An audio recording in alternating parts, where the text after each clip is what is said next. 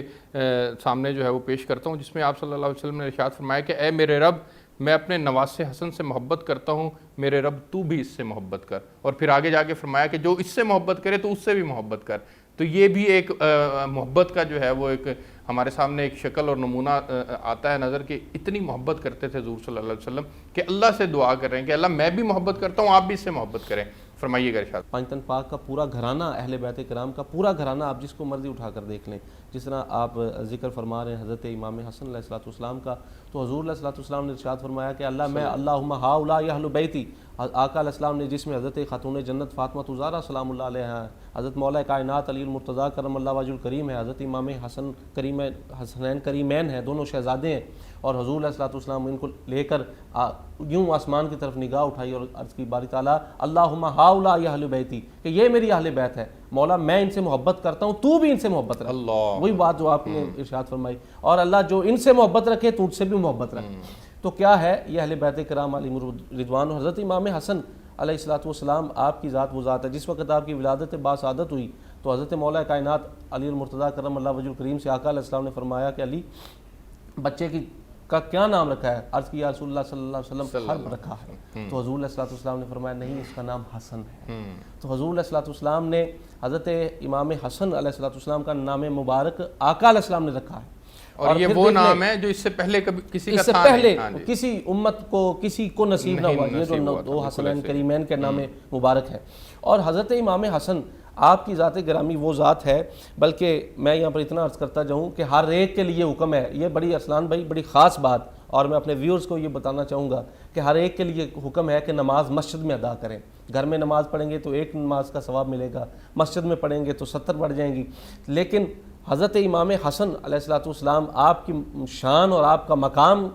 آپ اندازہ اس چیز سے کر لیں کہ آپ جب مسجد میں تشریف لے کر جاتے تھے تو لوگ اپنی نمازیں چھوڑ کر شبیہ مصطفیٰ کے چہرے کی زیارت کیا کرتے تھے، اور یہ وہ شہزادہ رسول ہیں، سبط رسول ہیں۔ سبط اسے کہتے ہیں، سبط اسم ہے اور اس کی جمع اسبات ہے، اور سبط بیٹے یا بیٹی کی بچے کو کہتے ہیں، یعنی حضرت خاتون جنت فاطمہ زہرا سلام اللہ علیہا آپ ان کے بڑے صاحبزادے ہیں، اس حوالے سے آپ کو سبط رسول بھی کہا جاتا ہے۔ تو حضرت امام حسن علیہ الصلوۃ والسلام آپ کی ذات گرامی وہ ذات کہ جن کو دیکھ کر رسول اللہ صلی اللہ علیہ وسلم کی یاد تازہ ہو جایا کرتی تھی۔ صحابہ کرام علیہم رضوان دیکھا کرتے تھے کہ حضرت امام حسن تشریف لے آئے ہیں مسجد میں، نمازیں توڑ دیا کرتے، نمازیں بھول جاتے تھے کہ ہم نماز بھی پڑھ رہے ہیں، چہرہ مصطفیٰ کی، ہم تو چہرہ مصطفیٰ کی زیارت کر رہے ہیں۔ حضرت امام حسن علیہ الصلوۃ والسلام کی ذات مبارک، اور کیوں نہ ہو کہ یہ انہیں پرورش اور آغوش رسالت نصیب ہوئی ہے، وہ مشہور وہ حضرت عمر فاروق رضی اللہ تعالیٰ عنہ، تو آقا علیہ الصلوۃ والسلام نے شہزادوں کو کندھے پر سوار کر رکھا ہے، تو آپ نے دیکھا تو عرض کی یا رسول اللہ صلی اللہ علیہ وسلم نعم المرکب، کہ کیا خوب سوار ہے۔ تو حضور علیہ الصلوۃ والسلام نے ارشاد فرمایا کہ کیا خوب سواری ہے، تو آقا علیہ السلام نے ارشاد فرمایا عمر یہ دیکھو نعم الراکب یا عمر، اے عمر یہ دیکھو سوار بھی کتنے حسین و جمیل ہے، کتنے خوبصورت ہیں۔ تو یہ کائنات میں اور کسی کو یہ اعزاز، یہ مقام شان نصیب ہو ہی نہیں سکتی، اور نہ ہوئی ہے، اور یہ صرف اور صرف خاصہ جو ہے یہ اہل بیت کرام اور ان شہزادوں کا ہے، حسنین کریمین کا ہے۔ اور حضرت امام حسن علیہ الصلوۃ والسلام بھی آگے چل کر میں انشاءاللہ ایک بات جو عرض کروں گا، اور آپ کی جو ہے سخاوت کا تذکرہ اللہ فرماتا ہے آگے چل کے وَيُطِعِمُونَ الطَّعَامَ عَلَىٰ حُبِّهِ مِسْكِينًا وَيَتِيمًا وَأَسِيرًا، کہ یہ وہ گھر ہے جہاں پر مسکین بھی آتا ہے، سوالی بھی آتا ہے، منگتا بھی آتا ہے، اور مسلسل سوالی بن کر، منگتا بن کر، اور خیرات لینے والا مسکین بن کر، قیدی بن کر، اسیر بن کر آنے والا کوئی اور نہیں بلکہ اس کا نام بھی جبریل ہے۔ سبحان اللہ، کہ جو جبریل اس بارگاہ میں اس انداز سے آئے تو اس مقام اندازہ آپ اور میں کس انداز سے لگا سکتے ہیں کہ اللہ رب العالمین نے کیا مقام عطا فرمایا۔ واہ واہ۔ میں سید ناصر شیرازی صاحب آپ کے پاس آنا چاہوں گا۔ سر آپ علمی میدان سے تعلق رکھتے ہیں، حضرت امام حسن علیہ السلام کے